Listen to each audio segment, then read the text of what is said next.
Corvette. I think we're going to see some more. The Aston Martin, and I noticed, pulled out behind. So we'll see. I think it's this bunch. Jan Clairey's in the yellow for the Belgian racing car in the middle of that. Steph Dusseldorp's in the Hex's Aston Martin. Yeah, and he passed that GT40 right into that chicane, so he's okay. Now he's got another chance of that number 40 as well, passing. Because we know the Aston's pretty good down the straight, and the sadly GT40 struggles a bit. And it's only just come out of the pits as well, that car, so his tyres are not fully up to temperature, so I think he's passed. Yeah, he's going to take full advantage of that. Mark Henrici just had to give up that place, and now he's going to lose another one to Jan Clairey. Dives up the inside as Henrici is still trying to get those tyres fully up to temperature and get all those grip levels that the car will provide him with, but not just yet. Look at this, Max Martin going to the middle of the road there. Dumbreck a bit wide. Yeah, he lost a bit in the middle. It should be the cut now. There's a good chance here, isn't there? Yeah, well, we know the speed difference. There you go. He's up alongside, and surely he's going to complete the manoeuvre. The Ford was just a little too quick into the first part of the chicane. It's a sort of knock-on effect, added to the fact that the Nissan, as you say, Johnny, is so fast in a straight line, and that was sort of game over, wasn't it? Pretty easy, wasn't it? Yes, exactly. Well, Dumbreck is closing that gap. What does Richard Westbrook make of this? He's down in pit lane and he's talking to Haley. Richard, Peter's closing the gap. Will he be able to take the Aston? Well, I hope so. No, we're looking good at the moment. We've got some good tyres on. He started with new tyres, and the Aston seems to be struggling a little bit, so we'll see. But, you know, just hope for a nice clean race.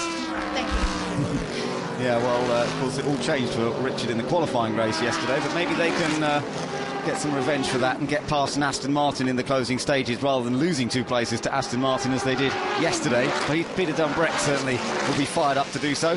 In the background, you can see David Brabham is sort of gradually catching this group, I think. Yeah, they all seem to be closing up for sure. Oh, it's the first one we've seen cutting through a chicane there. And that's Mark Basseng, and we said that Bernoldi was getting closer, and that's the evidence. Bernoldi much closer to the back of the Lambo now. Absolutely, and again, he's just going to mount that pressure all the time. We know the car is very good. A little bit of a slide there, so obviously the car's not quite hooked up properly, but obviously speed-wise it's got it. So, there we go. Oh, they actually made contact. No wonder he went across. Yeah, that's why. As Bernoldi moves one way then the other, trying to get past that Lamborghini championship leading car coming into the event, about to lose another place quite possibly, unless he can hold on for another 8 minutes here. That Nissan so powerful, so strong an engine. The Lamborghini has got the balance, but he doesn't fight it too hard, or does he? No, he has to give it up in the end. Bernoldi has taken 8th place, and Basseng has to be sensible to a certain extent. He needs some points, even if it's only a couple. Oh, they touch there, they touch. They did. Oh dear, they make me laugh sometimes. Anyway, but he needed to be close, maybe not quite that close, because they both had to back out. Now he's not going to be able to get that Nissan, because we know how quick it is down the straight. But that was a bit too close. Oh, and in trouble. That is the Dumbreck car, I believe, slowing down along the pit straight. Would you believe it? Dumbreck in trouble. The car is or something. I think the way the car, some suspension, because you can see the car wobbling around. Yeah, it's all gone wrong for Westbrook and Dumbreck again. What has happened? What has happened? We're on board with him, trying to listen in. Westbrook stalks back to the pit garage. It just won't go right for them at the moment. I'm guessing it's a puncture. We might be able to find out, because Haley is with James Rumsey. James, what's happening with the number 22 car? We're not quite sure. There seems to be a problem with the left rear. We're not sure whether it's tyre or suspension, but we hope he can make it back to the pits. Thank you. Oh, it's such a shame for them, because of course what it has done is also promoted their big rival Lamborghini up a point again, so not that it's going to score hugely out of it. White flag indicating a slow moving car for those following, just to let them beware that they might have to make a quick jink out of the way.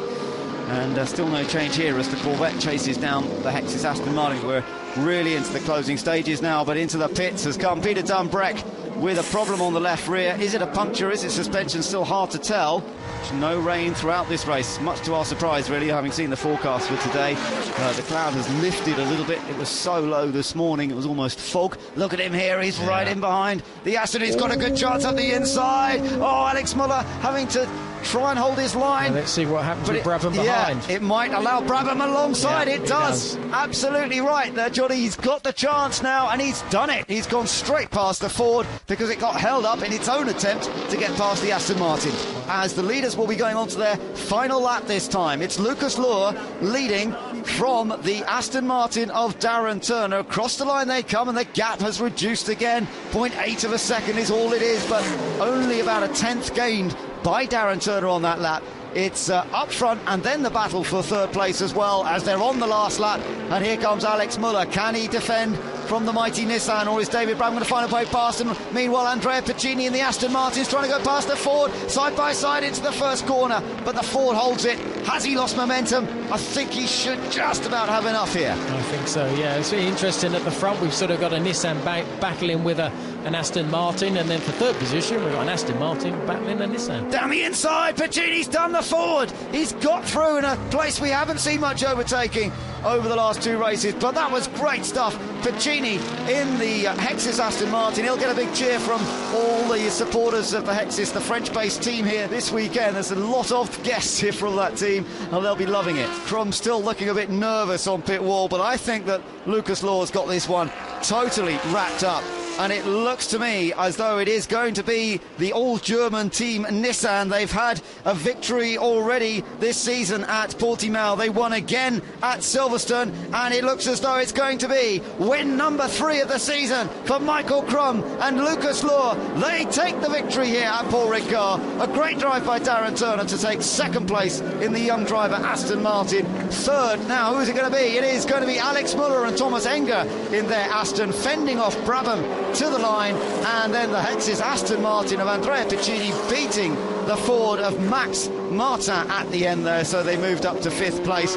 Benoldi is going to come home in 7th.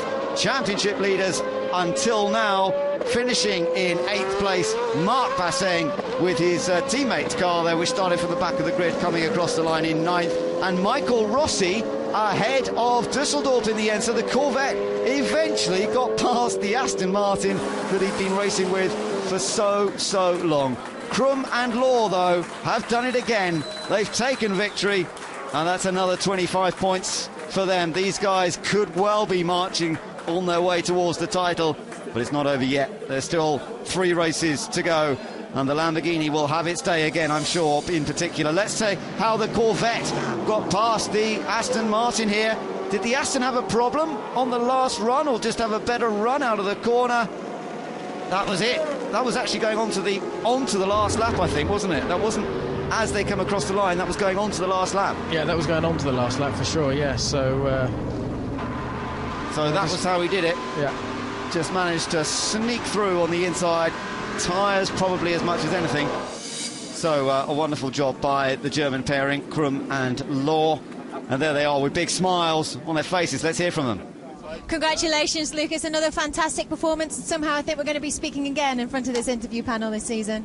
Well, it's really the first absolute perfect weekend. I mean, the way drove Michael at the start, he defended his line, he had enough gap. You know, it's always mess in the first corner, but then he pulled out a little gap. So for me, it was easy. I just have to go out the pit lane and maintain it. So it was a very sweet win, because a very, very nice weekend. Thanks to JM, Nissan and Nismo.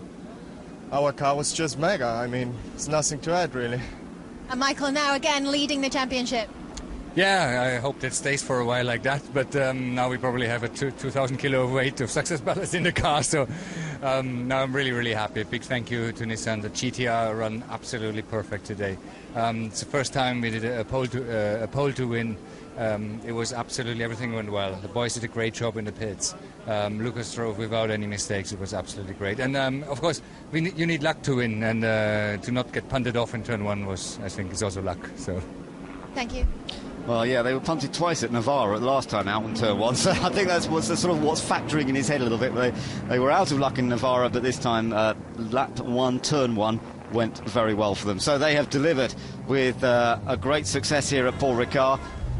So the race result, the Nissan taking the victory, double win this weekend, first time they've won both the qualifying race and the championship race. But then the Aston Martins of the young driver team finished in second and third places. The Sumo Power Nissan of David Brabham and Jamie Campbell-Walter just off the podium this time, had to settle for fourth. Christian Hohenadel and Andrea Ticini had a good run towards the end, moving up to fifth, beating the Makovicky Martin Ford. And the Nissan of Katzberg and Bernoldi, that worked its way up to seventh place, ahead of the championship leaders, or previous championship leaders I should say, Winkelhock and